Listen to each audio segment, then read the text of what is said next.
What's up everybody, welcome back to another video, and this time, as you may be seeing, it's a little different. Yes guys, I have been a busy bee because in researching my last video I have sadly fallen down the Five Nights at Freddy's rabbit hole yet again. If you want some backstory, allow me to elaborate. Like many millions of people in 2015 through 2016, I was very interested in the game's Five Nights at Freddy's, following channels like Markiplier and the Game Theorists do videos on them. I also even had the games on my phone. Actually, I didn't have the fourth one. I only had the first one, the second one. My area of expertise was mostly FNAF 1 to 4, and then Sister Location came out and I was like, and then I kind of fell off FNAF entirely until around 2018, where I caught up with the final Five Nights at Freddy's installment, FNAF Pizzeria Simulator. At that point, I was personally very satisfied. I'd seen the story, everything seemed solved to me, and it looked like this. FNAF 6 was actually the last one in the franchise. A couple years later, I was watching a PlayStation live streaming and saw a new FNAF game announced called Security Breach, and well, it looked real different. Someone who hadn't followed FNAF for a while, it was not what I was expecting. A free roam game with full voice acting and kid-friendly graphics, kinda looking like a Pixar game or something. Being mildly interested in it, I looked into FNAF again, briefly saw the VR game Help Wanted, and thought that looked pretty damn good. I watched some playthroughs of it and heard this line talking about how the previous games were retcons, and assumed that this was just a new generation for FNAF.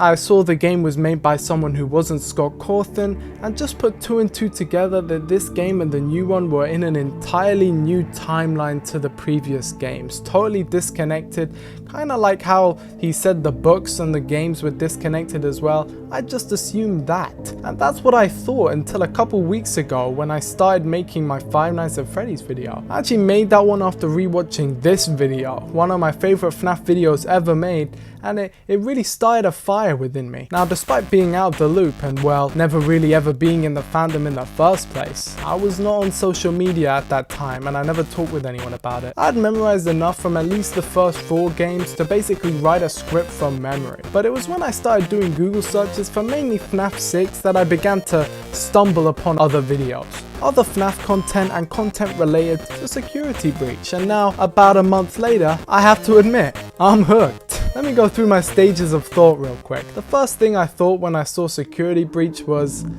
this ain't for me. The slow, dark, atmospheric, claustrophobic gameplay that I love so much in the original games is wholly gone. The cold, lifeless, uncanny valley animatronics that had intrigued me before were replaced with these highly marketable, unironic mascots, which the previous games had been parodying. As I mentioned in my previous video, me and FNAF voice acting, I don't really like it that much. I find it goofy. But then I entered my second stage. I saw all of the people who really liked it, who really enjoyed it. And when you see a bunch of people enjoying something, it's kind of infectious, or at the very least, you don't want to stomp on that and ruin it for other people. I saw in the comments some people were saying stuff like, ho ho ho, this is so lame, imagine liking this stupid little kid. And I mean, even if I may have agreed with their opinion on the game, they were so obnoxious and hate-filled that it made me very clearly not want to be on their side. And I mean, guys, FNAF is a franchise that appeals to kids. It always has. I was a kid when I found it out. I bet most of you were as well.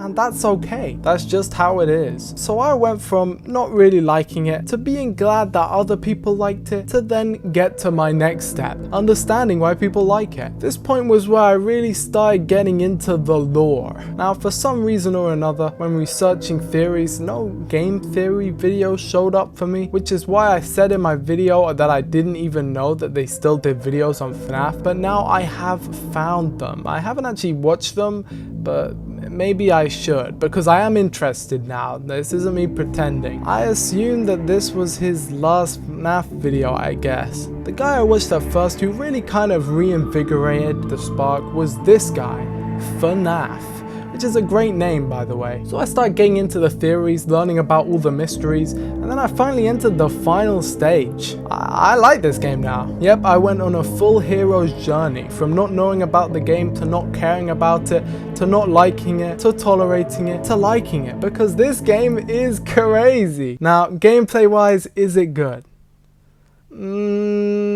Story wise, is it good? Is it fun? Sometimes. Well, how can you even like this game if you admit all of this stuff about it is bad? Well, let me explain. As we are all aware, the game is pretty glitchy. There are certain parts of the game that kinda just straight up suck. Vanny was set up to be the main villain of the game and then was only in it for about 5 minutes. But you gotta hear me out. This is my opinion, so you may disagree. The start of Security Breach is kind of lame and not fun, and the end of Security Breach is also kind of not fun to play.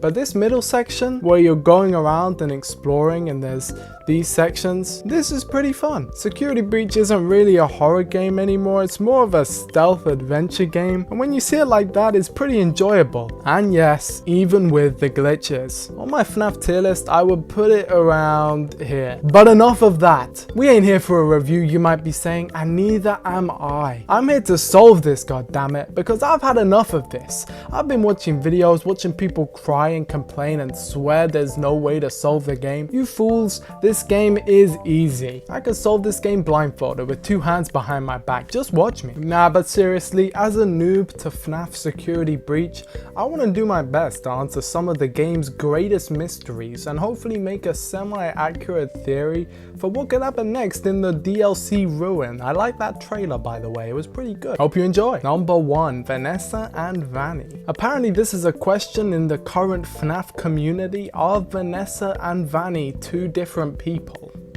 Now, see, the reason people say they are is because there's this ending where the building burns and Vanessa is revealed to be under the Vanny mask but also still in the building watching you. Well, when you look at it like that, maybe there are 2 different Vannys. Except no, if you look at the other ending with the arcade machines, beating those mini games will free Vanessa from Afton's control and she will be free. This presumably means that Vanessa's essence, soul, spirit, whatever is linked to these arcade games. I imagine it like a split personality disorder, but like how they are in movies and not in real life. You ever watch Moon Knight? It's like that, where it's in the same body but they switch personalities, with Vanessa presumably having no memory of what happens while she's Vanny. So under my interpretation, this ending in fact confirms that Vanessa and Vanny are the same person, if it wasn't obvious enough already. Except if you want to free the real Vanessa, you will have to free her spirit, which is bound to the pizza plaques in these arcade cabinets. And now the only question left is, why is this person in the arcade game called Cassidy? Well,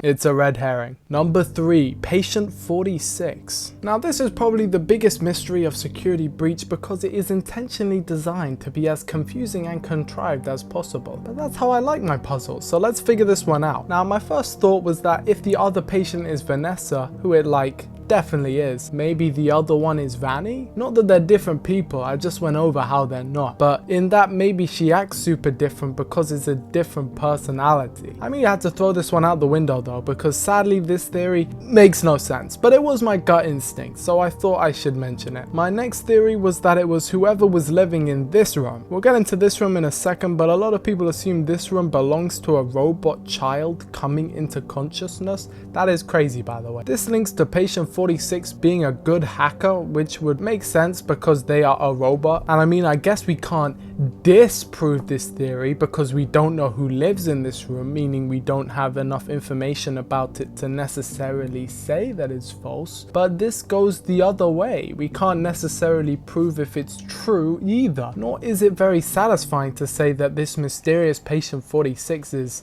someone we don't know and never heard of. But that just may be the case. Maybe Patient 46 hasn't been introduced yet in the story. However, I think the answer is quite obvious. Now, I don't want to say obvious because the mystery is intentionally incredibly confusing, but I believe out of all of the characters who Patient 46 could be, there is only one logical suspect. Gregory, the player character protagonist of FNAF Security Breach and Certified Mad Lad. Let me immediately address the holes in this theory. Gregory has apparently never seen endoskeletons before because he says to himself that he's shocked that that's what they look like. Why would he be acting if he was all by himself? And let me address my counter theory based off speculation, and that's about it. Gregory has amnesia. Hear me out. Gregory doesn't have a guest pass. We also know from one ending he has nowhere to go and is maybe homeless. We also know that he stuttered when introducing himself, whereas in every other part of the game he seems confident in himself. He's able to outsmart all these robots and doesn't trust Vanessa, but he doesn't know why, almost like it's instinctual. It is my belief that Gregory has been living in the Pizzaplex, maybe or maybe not in this room, getting all the high scores on the arcade cabinets with all his free time, and either hiding away from Vanny or maybe working with Vanny. If Patient 46 is to be believed as Gregory, he's gotta be up to some shady sugar. He may have been possessed by the FNAF virus like Vanny is. We know it's in the cabinets and that's what Gregory plays, but maybe Gregory got possessed first and then played the cabinets. The order of things doesn't really matter to the overall theory. My theory is that on the night that security breach takes place, Gregory broke free of this possession and then the events of the game take place. And like Vanessa, he doesn't have memory of what he did while being under the control of the virus. That's a lot of what ifs, but I'm actually quite confident in this one, and the reason is because of the trailer for the new DLC, Ruin. Gregory's inclusion and voiceover in this trailer are so out of character for what we supposedly know about him from the game. In fact, it seems to me that Gregory is luring this new protagonist into the Pizzaplex. I mean, why would he still be here after he escaped? And it's been at the very least a week since he did so. Why would he stick around? Also, if you look at the poster, Gregory and Afton do have a connection. This is what actually got me started on this train of thought, and I reverse engineered the rest of my speculation from here. I personally believe that in the Ruined DLC, Gregory may be a villain, or hinted at being a villain in the past. Could be proven completely wrong, I don't know. For Patient 46, you gotta think about it logically. If we look at every character in the franchise, Patient 46 has basically only 3 contenders. Either someone we don't know, Gregory, or Baby. And I am like 99.9% sure that it's not Baby. Mostly because we see that her spirit has been put to rest. Who the hell is living in this room? Is it Gregory? Is Gregory the crying child? Look at this, it's representing the Afton family. Is Gregory a robot? Maybe. I don't think so. In the books there is a precedent for robot children, but just from looking at the stories of the game, and especially this game, why would William Afton make a robot of his son but not his daughter, especially when he has confirmation that his daughter has literally possessed a robot? And also, why would he kill his robot son? Why would he try and do that if he presumably made him? I don't want to dump all over you Gregory is a robot believers, but at the same time, I personally think it's not likely. If they were gonna go that route, I'm more convinced they would decide more on a reincarnation aspect more than flat out robot recreations. It could happen, I guess. Either way, I don't think this room is Gregory's. If we look in the files, we see the name of this door is called Charlie Door, and that these robots are talking about a down payment on a closet, which is a blatant reference to the book The Fourth Closet, where there are robots in the closets. Don't even try and cope. There is no reason why these robots in this room will be talking about closets if it wasn't about the fourth closet. There's just no way. These things compounded with the book precedent, which you guys are all so happy to use to justify Gregory being a robot. I believe that this room belongs to...